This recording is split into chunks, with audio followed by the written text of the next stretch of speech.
नमस्कार, स्वागत है आपका दोस्तों। कैसे हैं आप लोग। इस लाइव सेशन में राजस्थान का जिक्र और राजस्थान में कल एक ट्वीट ट्रेंड कर रहा था, उसके इस मसले पर था, ये हम आपको बताएंगे। लेकिन क्या उस ट्वीट के बाद जिस वर्ग के लिए, जिस समाज के लिए या फिर जिन लोगों के लिए वो ट्वीट किया गया था, वो वाकई में सार्थक होता दिखाई देगा।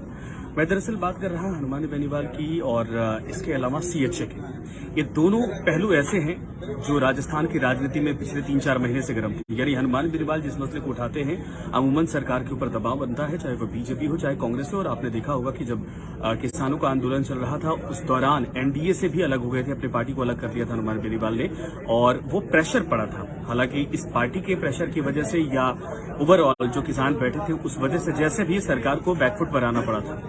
अब हनुमान बेनीवाल ने सीएचए की आवाज को उठाते हुए राहुल गांधी को टैग किया है। राहुल गांधी को टैग किया है और राहुल गांधी को टैग करते हुए लिखा है कि इस पर, यानी आपकी सरकार राजस्थान में है और राजस्थान की सरकार ने ही इन लोगों को एक वक्त में, कोविड के वक्त, नौकरी दी थी। उसके बाद जैसे ही कोविड खत्म हुआ, हाथ से नौकरी छीन ली गई। इस मामले पर आपके सार्थक बयान का इंतजार है या फिर आप अपनी सरकार को आदेशित करिए। आपने ये भी देखा होगा कि बड़ी संख्या में सीएचए बैठे थे पिछले कई महीनों से शहीद स्मारक पर, और अमूमन कई बार मीटिंग हुई, कई बार बातें हुई, मंत्रियों के बयान आए, सीएम तक ने खुद कह दिया था कि हम इनके बारे में कुछ ना कुछ करेंगे। लेकिन एक दिन ऐसी खबर आई कि तमाम जो सीएचए, चाहे फीमेल हो चाहे मेल हो, इवन आपने देखा होगा कि छोटे छोटे बच्चों को लेकर महिलाएं वहां पर बैठी हुई थी, उन सभी को बाय फोर्स पुलिस का इस्तेमाल करके शहीद स्मारक से उठा दिया गया था, अपने अपने घरों को भेज दिया गया था। और उसके बाद ऐसा लगा कि पूरा आंदोलन तितर बितर हो गया, बिखर गया है। लेकिन अब हनुमान बेनीवाल के इस ट्वीट के बाद कल आपने देखा होगा लगभग 3 लाख ट्वीट उस पर हुए थे। और इन 3 लाख ट्वीट के बाद कई सीएचए से मेरी बात हुई, उन लोगों ने कहा कि हमें उम्मीद जगी है, क्योंकि राजस्थान में विपक्ष के तौर पर भारतीय जनता पार्टी और आरएलपी ही है। और आरएलपी की तरफ से अगर ये मसला उठाया जा रहा है तो उम्मीद करते हैं कि सदन के भीतर भी उठाया जाएगा। और उम्मीद ये भी करते हैं कि देश की राजनीति, यानी देश की सबसे बड़ी पंचायत में भी इस मसले को हनुमान बेनीवाल की तरफ से रखा जाएगा। हालांकि साफ तौर पर राहुल गांधी को टैग करके हनुमान बेनीवाल ने जो सवाल पूछे हैं वो अपने आप में बड़ा मसला हो जाता है। सबको इंतजार है कांग्रेस के किसी नेता का इस पर बयान क्या आता है और फिर इस पर कोई होप जगती है या नहीं जगती है। ये जितने 28,000 सीएचए हैं वो जाएंगे कहां, उनका फ्यूचर क्या होगा, सरकार कहीं पर उनको एडजस्ट करेगी या फिर अपनी जान को दांव पर लगाकर, जो लोगों की सेवा की थी कोविड के वक्त में, जब किसी को नहीं पता था कि किसी की जिंदगी बचेगी कि नहीं बचेगी, स्वस्थ सीएचए जाकर भी अस्पतालों में लोगों की सेवा कर रहे थे, वो इसी तरीके से सड़कों पर भटकते रहेंगे। बहरहाल आपको याद होगा कि जब रघु शर्मा थे स्वास्थ्य मंत्री, रघु शर्मा ने एक पॉजिटिव बयान दिया था सीएचए को लेकर। लेकिन बाद में जब सेकंड टर्म आया और उसके बाद प्रसादी लाल मीणा बने, इन्होंने साफ कह दिया था कि भाई देखिए, जब तक हमको इनका इस्तेमाल था, इनको लग रही थी कि इनकी जरूरत थी, हमने इनको रोजगार दिया था, नौकरी दी थी, लेकिन अब इनको सरकार के किसी महकमे में, यानी कोई ऐसा प्रावधान ही नहीं है कि सीएचए को हम अपॉइंट कर सकें। फ्यूचर में देखा जाएगा, अगर कोई संभावना बनती है तो इनका इस्तेमाल किया जाएगा, वरना जिस तरीके से आपको याद होगा वहां पर एक राजस्थान में एक तरीका निकाला गया है जो ग्राम के सहयोगी के तौर पर, यानी गांव के 1-2 लोग होते हैं जो गांव से कनेक्ट होते हैं सरकार से, वो पेएबल नहीं होते लेकिन मान्यता उनको दी जाती है।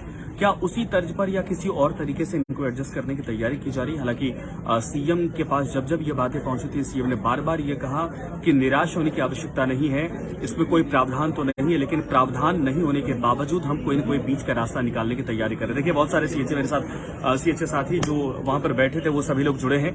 वी सपोर्ट मीडिया, मैं सबका नाम भी लेना चाहूंगा। विष्णु सियाग साहब मेरे साथ जुड़ रहे हैं। कैसे हैं आप सर? विष्णु भाई कैसे हैं आप? पंकज मीना साहब मेरे साथ जुड़े हैं। सीएचए एकता जिंदाबाद। जीतू सैनी साहब। अच्छा, एक और आग्रह है कि आप सभी लोग फिलहाल इसको शेयर करते जाइएगा, इसको साझा करते जाइएगा, और जितने लोग जुड़ रहे हैं मैं उम्मीद करता हूं कि उनकी बात को सरकार तक पहुंचाने की हम कोशिश करेंगे। मेरे फेसबुक पेज पर, मेरे ट्विटर हैंडल पर बहुत सारे लोग जो हैं वो सरकारी महकमे से भी जुड़े हैं, आप सभी साथी वहां पर हैं, इसीलिए मैं आग्रह करूंगा कि आप लोग उसको शेयर करिएगा। और उम्मीद करते हैं कि जो आंदोलन कल आप लोगों ने शुरू किया एक बड़े लार्ज स्केल पर, वो और बड़ा हो और अगर सरकार की तरफ से कोई संभावना बन रही तो जाहिर सी बात है कि आपके बारे में सोचा जाए। लेकिन विपक्ष की बड़ी जिम्मेदारी होती है। विपक्ष के तौर पर भारतीय जनता पार्टी एक दो बार सपोर्ट तो की थी, लेकिन इस तरीके से हनुमान बेनीवाल का ट्वीट ये अपने आप में जाहिर सी बात है सरकार पर दबाव डालेगा। और उम्मीद ये है कि या तो सीएम की तरफ से या स्वास्थ्य मंत्री की तरफ से कोई न कोई रिएक्शन इस पर आए, या जो समाधान की बातें बीच बीच में आ रही थी कि मुलाकातों के बाद सरकार के प्रवक्ता की तरफ से कहा जा रहा था कि हाँ हम इनको एडजस्ट करने के बारे में सोच रहे हैं, उस पर कोई काम शुरू हुआ है या नहीं हुआ है, या नीति है या नहीं है, क्योंकि 1.5 साल की सरकार और बची है। 1.5 साल की सरकार के बाद अगली सरकार आएगी तो करेगी कि नहीं करेगी किसी को नहीं पता। अगर सरकार वाकई में संजीदा है तो 1.5 साल 1 साल के भीतर सब कुछ डन करे, वरना शायद ये 28,000 मत इनको काउंट करिए, 28,000 के साथ साथ इनके माता पिता, इनके बच्चे, इनके परिवार, कई लाखों की संख्या हो जाती है जो इस वक्त सड़कों पर भटकने को मजबूर है। 80-81 मेरे साथ इस वक्त आप लोग जुड़े हैं। आप सबसे आग्रह है कि प्लीज इसको शेयर करते जाइएगा, मेरे साथ बने रहिए और इसी तरीके से आप लोगों की खबरें हम पहुंचाते रहेंगे। कल एक और बड़ी खबर, आज अपडेट मैं आपको बताता हूं। दरअसल कांग्रेस के तमाम नेता, जिसमें सीएम भी हैं, सचिन पायलट भी हैं और दूसरे भी नेता इस वक्त दिल्ली में हैं, क्योंकि आज सोनिया गांधी को ईडी के सामने पेश होना है। अब तो पहुंच गई होंगी। और इसके अलावा जितने बड़े नेता हैं, चाहे वो छत्तीसगढ़ के, चाहे वो राजस्थान के, चाहे देश के अलग अलग हिस्सों, सबको आला कमान की तरफ से इनवाइट किया गया था कि आप आइए और विरोध प्रदर्शन में यानी प्रोटेस्ट में शामिल हुई, ताकि जो इस वक्त पूछताछ का सिलसिला है ईडी का, चाहे राहुल गांधी से चाहे सोनिया गांधी से, उसको उस पर एक प्रेशर पड़े या फिर पॉलिटिकली इसको भुनाने की कोशिश की जाए, जो भी है। लेकिन कांग्रेस पार्टी जिस तरीके से एकजुट हो रही है, उस एकजुट विरोध के तौर पर कांग्रेस के भी तमाम नेता आज दिल्ली में हैं।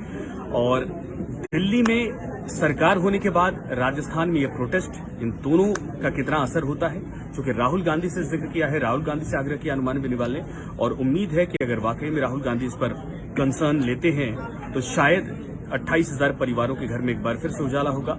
नहीं लेते हैं तो 1.5 साल की सरकार में सरकार के ऊपर यह जिम्मेदारी बनती है कि इनको कन्विंस करें। नहीं कर पाते हैं तो इनके लिए कोई न कोई रास्ता, समाधान निकालने की कोशिश करें। आप सबसे आग्रह, इसको शेयर करिए, बने रहिए हमारे साथ, ऐसी खबरों से आपको अपडेट करवाते रहेंगे। और अगर कोई मेरे साथ ट्विटर पर जुड़ना चाहता है तो मैं एक लिंक आपको साझा कर रहा हूं, प्लीज उस पर आइए, फॉलो करिए और अपनी खबरों से आप अपडेट रहिए। ये आशीर्वाद प्यार बनाए रखिए। 1 सेकंड मुझे दीजिए, मैं आपको दे रहा हूं लिंक।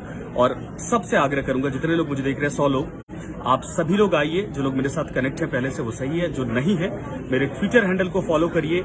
आपकी खबरें, आपकी हर एक परेशानी के साथ मैं सरकार से वहां पर आपके मसले को उठाने की कोशिश करता हूं, जो हमारी जिम्मेदारी बनती है। आप लोगों से जब मुलाकात होगी तो मैं अपना ट्विटर हैंडल भी आप लोगों के साथ साझा करूंगा। और उम्मीद करते हैं कि आप लोग फिलहाल स्वस्थ होंगे, कोविड से भी बचने की कोशिश कर रहे होंगे। एक और नई बीमारी बला आ रही है जो मंकी पॉक्स का आ जा रहा है, उससे भी अपने आप को बचा कर रखिए। 2 केसेस आ चुके हैं और फिलहाल कोविड से कई मौतों की खबरें भी 1-2 दिन के भीतर आ चुकी हैं। 16-17 हजार केसेस हर दिन मिल रहे हैं, तो इससे सावधान रहिए, अपना ख्याल रखिए और बने रहिए हमारे साथ। धन्यवाद।